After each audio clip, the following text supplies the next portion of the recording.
Hi and welcome to this video. This is a very short video, just to say, well, that there's really not much content I'm giving you at all for the third flight on the Yates Lakes. I had a little bit of an issue with the radio.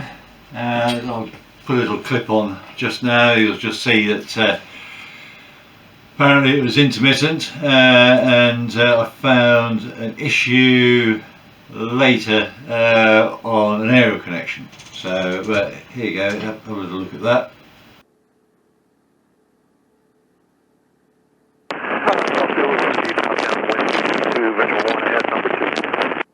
Golf Zulu Whiskey, Roger.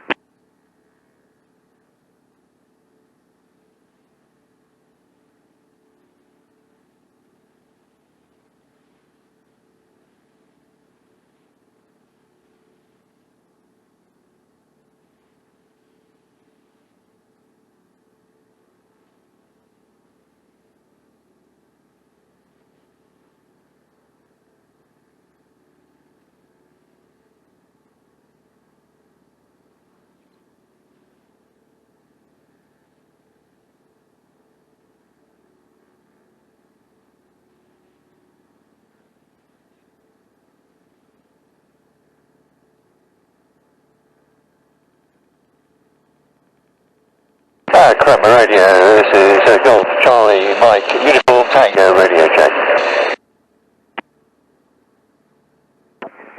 Your readability is clear, but you're breaking up.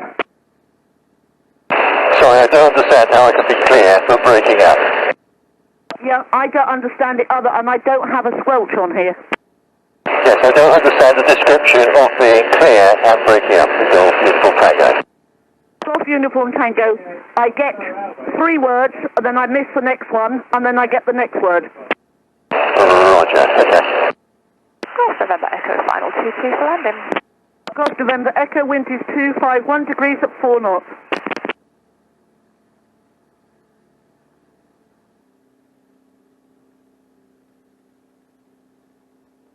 Crema Radio, Golf Uniform Tango is going to taxi, hold short runway 22, file Alpha. Golf Uniform Tango, Roger, and I now have a readability of 5.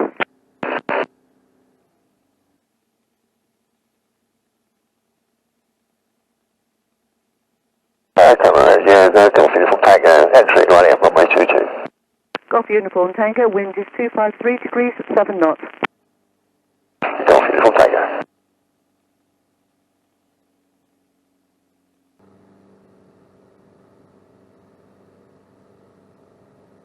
Crema Radio, this is Golf Charlie Mike Uniform Tango, inbound to join overhead for runway 22. Golf Uniform Tango, if that was you transmitting, I didn't get it. Right, issues I had in flight. Well, GPS failed, so I couldn't do the cards. Hopefully I will get that sorted for the next flying video. Well, I've got the GPS bit sorted out. It was somehow my code on Pilot Aware had got corrupted, so it said my Pilot Aware license was expired. But I took the aircraft up for an hour to get it ready, because I wanted to do check that the cylinder head bolts, nuts, torque, which was really worthwhile doing actually, because they had slackened off. So that's now the third torquing that they've had. I found at that time that one of the balls on the number 2 cylinder exhaust had rotated, which might explain why we're running so rich on the port side, and I've got a disparity on cylinder head temperatures. I'm sure that's what's the cause there. And that might be the reason why I'm only getting up to 3,200 RPM in flight on that flight. Previously I've got higher, so then I've had a sticky valve or something like that, for that valve had stuck for a moment or something, but hey ho. But I've never got over about 2,800 RPM on the ground static, and I've never got above 3,200 in the air that I've noticed. So I'm going to talk to Rupert at Hercules Props, the guy that made the prop for my aircraft.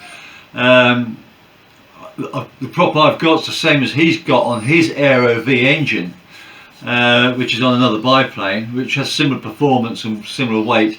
So I'm going to ask him what he gets as a static RPM. I can expect us to be below the 4,000 maximum because the engine's still tight and running in. So I'd expect it to be about 300, 400 RPM low maybe. So I'd be expecting around sort of like 3,500. I'm not getting there. I'm going to play with the mixture, make it maybe a bit richer, and see what happens there. Because the soot that I was having on the one side, I am sure is down to the fact that number 2 cylinder wasn't firing properly. I've ground run the engine since doing the work on the cylinder head, nuts and the valve clearances. I'm still getting exactly the same ground run static RPMs, so 2,700, 2,800, somewhere around that, which is really low. So it's got to be a mixture because the ignition timing's right, the mags are working nicely now. I've got good strong sparks, the plugs are coming out clean ish, but they are a bit white, so that indicates that they're running a bit too lean. But the fact that both ignition systems now, I get a 25 or so RPM drop on each and I turn each off, so the ignition should be about right. You can't alter the timing on the magnetos, you can only alter the timing on the electronic ignition, so that's all great. Hey ho, I will let you know when I've got it sorted out, that's for sure. So as I said, this is a short video.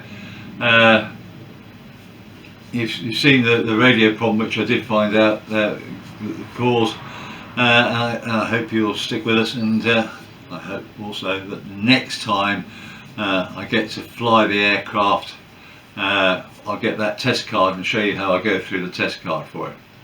In the meantime, you can still enjoy the recumbent tricycle build as we go along. Oh, and I will be doing a compression test on the engine as well, just to make sure, just in case you were going to suggest that to me in the comments. Anyway, look after yourselves, and I'll catch you in the next one. Bye now. Thank you for watching. If you enjoyed the video, please hit the thumbs up.